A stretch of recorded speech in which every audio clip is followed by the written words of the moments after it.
Superstar Shakib খানকে এবার একটি খুব সুন্দর প্রশ্ন করা হয়, লাইফের সবচেয়ে সারপ্রাইজ গিফট আপনার লাইফে কি ছিল? এবার শাকিব খান বলেন, প্রতিনিয়তই আমি সারপ্রাইজ গিফট পাই, তবে সবসময় পাই। হ্যাঁ, আপনাদের কাছ থেকে যখন আমি গিফট গুলো পাই সেটাই আমার জীবনের সেরা গিফট। হ্যাঁ, অনেক গিফট পেয়েছি, কিন্তু বেস্ট সারপ্রাইজ যেটা পেয়েছি সেটার কথা আমি এই মুহূর্তে বলতে চাচ্ছি না, সেটা আমার পুরোপুরি ব্যক্তিগত বিষয়। এবার তাকে একটি মজার প্রশ্ন করা হলো, কোনটা বেশি কমফোর্ট ফিল করেন, লুঙ্গি নাকি হাফ প্যান্ট? শাকিব খান এবার উচ্চস্বরে হেসে দিলেন, লুঙ্গি আমি অনেক শখ করে পরি, যদিও খুব ভালো একটা পড়তে পারি না। তবে গোলু সিনেমার শুটিং এর জন্য আমাকে ম্যাক্সিমাম টাইম লুঙ্গি পরতে হয়েছে। কিন্তু লুঙ্গি পরতে পারি না কেন, লুঙ্গি আমি ঠিকমতো বেঁধে রাখতে পারি না, এটা খুলে যায়, তাই নিচে সবসময় শর্টস পরতে হয়। প্রত্যেকটা জায়গায় আমার যে প্রবাসী ভাই বোনেরা আছেন, তারা যে আমাকে এত নিঃস্বার্থ একটা ওনার ভালোবাসা দেখায়, আমি যখন বাড়ি ফিরে যাই সেই ভালোবাসার সাথে করে নিয়ে যায়।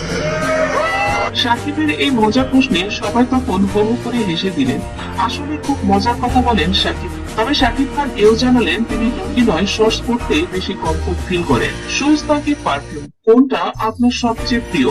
শাকিব খান বলেন, শুজ এবং পারফিউম দুটোই আমার ভীষণ পছন্দের, কোনোটাই কোনটা ছাড়া পরিপূরক নয়। শাকিব খান বলেন, আমি ভীষণ চুজি, শুজ এবং পারফিউম এই ব্যাপারটি আমি ভীষণ চুজ করে পড়তে পছন্দ করি। এবার একটি প্রশ্ন করা হয়, আপনি যে এত হ্যান্ডসাম সুদর্শন, এই সুদর্শন হয়ে থাকার পেছনের রহস্যটা কি? এবার একটু অবাক হয়ে গেলেন শাকিব খান, মজা করে বললেন, সুদর্শন? আমি কি সুদর্শন, হ্যান্ডসাম? কই, জানতাম না তো।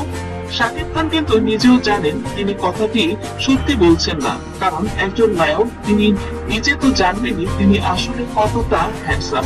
আর শাকিব খান হ্যান্ডসাম বলে সবাই শাকিব খানের প্রেমে পাগল।